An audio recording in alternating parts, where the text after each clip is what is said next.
சென்னை தாம்பரம் அருகே சேலையூர் காந்திநகர் அன்னை இந்திரா காந்தி தெருவைச் சேர்ந்த குமரேசன் சிந்தாமணி தம்பதியருக்கு 6 வயதில் ஒரு மகள் உள்ளார். இந்த நிலையில் கடந்த 13 நாட்களுக்கு முன்பு சிந்தாமணிக்கு எழும்பூர் குழந்தைகள் நல மருத்துவமனையில் 2வது ஆண் குழந்தை பிறந்தது. சிந்தாமணிக்கு காசநோய் இருந்ததால் தாம்பரம் காசநோய் மருத்துவமனையில் கடந்த 13 நாட்களாக சிகிச்சை பெற்றுவிட்டு புதன்கிழமையன்று மாலை குழந்தையுடன் வீடு திரும்பினார். அன்று இரவு சிந்தாமணி குழந்தைக்கு தாய்ப்பால் கொடுத்துவிட்டு படுக்க வைத்திருக்கிறார். சிறிது நேரத்தில் குழந்தை அசைவு இல்லாமல் இருந்ததைக் கண்டு அதிர்ந்து போன அவர் உடனே அருகில் உள்ள தனியார் மருத்துவமனைக்கு தூக்கிச் சென்றிருக்கிறார். அங்கு குழந்தையை பரிசோதித்த மருத்துவர்கள் குழந்தை இறந்துவிட்டதாக தெரிவித்தனர்.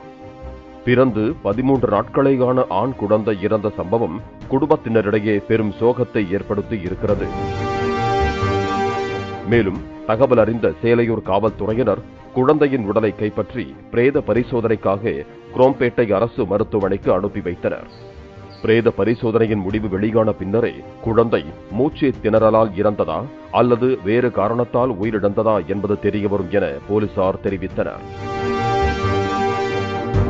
பிறந்து சில நாட்களில் குழந்தைகள் இறப்பதற்கான காரணம் குறித்து பேசிய மருத்துவர் சாந்தி, முதல் 3 மாதங்களுக்கு குழந்தைகளை மிக உன்னிப்பாக கவனிக்க வேண்டும் என்றும், பெண் குழந்தைகளை விட ஆண் குழந்தைகளுக்கே இது போன்ற இறப்பு அதிக அளவில் ஏற்படுவதாகவும் தெரிவித்துள்ளார். அந்த சிட்ஸ் என்கின்ற சடன் இன்ஃபென்ட் டெத் சிண்ட்ரோம் சாதாரணமா பெண் குழந்தையை விட கொஞ்சம் ஆண் குழந்தைகளுக்கு அதிகமாக நம்ம பார்க்கின்றோம். இது மாதிரியான பல்வேறு விஷயங்களை கவனத்தில் கொள்ள வேண்டும்.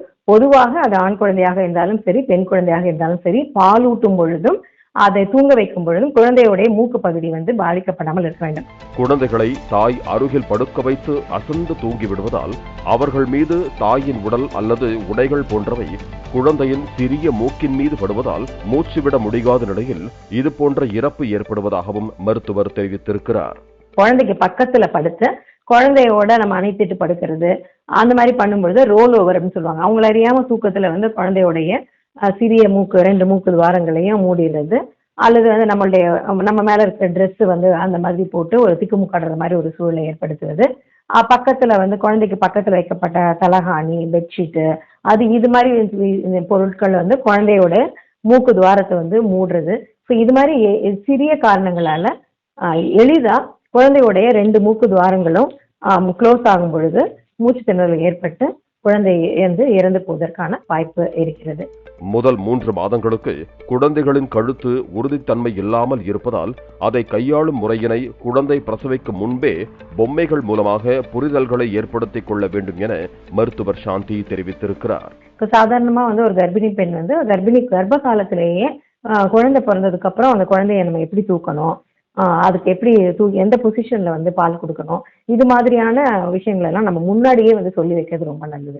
ஏன்னா குழந்தை பிறந்தனா அது நார்மல் டெலிவரியா இருந்தாலும் சிசேரியனா இருந்தாலும் ரொம்ப டயர்டா இருப்பாங்க, ரொம்ப பரபரப்பா இருப்பாங்க. ஹாஸ்பிட்டல்ல இருந்து வெளியில வரணும், டிஸ்சார்ஜ் ஆகணும், பணம் கட்டணும், சொந்தக்காரங்க வந்துட்டாங்களா, இப்படிலாம் பல்வேறு விஷயங்கள்ல மனதளவில் அவங்க ஆக்குபைடா இருக்கும்போது அந்த நேரத்துல குழந்தைக்கு இப்படி பண்ணணும் அப்படி பண்ணணும் அப்படின்னு சொல்ற ஒரு இன்ஸ்ட்ரக்ஷன் சொல்றதை விட கர்ப்ப காலத்திலேயே ஒரு டால் மாதிரி ஒரு பொம்மை வச்சுட்டு குழந்தைக்கு கழுத்து நெக் கண்ட்ரோல் வரதுக்கு, கழுத்து கண்ட்ரோல் வரதுக்கு 3 months ஆகும். அதனால குழந்தைய கழுத்தையும் அதோடைய தோல் பகுதியும் சேர்த்து பிடிக்கணும், இந்த பொசிஷன்ல வச்சு பால் கொடுக்கணும், இந்த பொசிஷன்ல பால் கொடுக்க கூடாது என்ற விஷயங்கள் எல்லாம் என்ன பண்ணணும் என்ன பண்ணக்கூடாது என்பது நிதானமா அவங்க இருக்கும் பொழுது நல்லா கேட்கறதுக்கு ரிசப்டிவா இருக்கிற நேரத்துல எல்லா கர்ப்பிணி பெண்களையும் உட்கார வச்சுட்டு ஒரு பொம்மையை எல்லாம் வச்சுட்டு வகுப்பெடுக்கிறது அப்படிங்கிறது ஒரு விழிப்புணர்வு ஏற்படுத்தினது ரொம்ப சரியா இருக்கும்.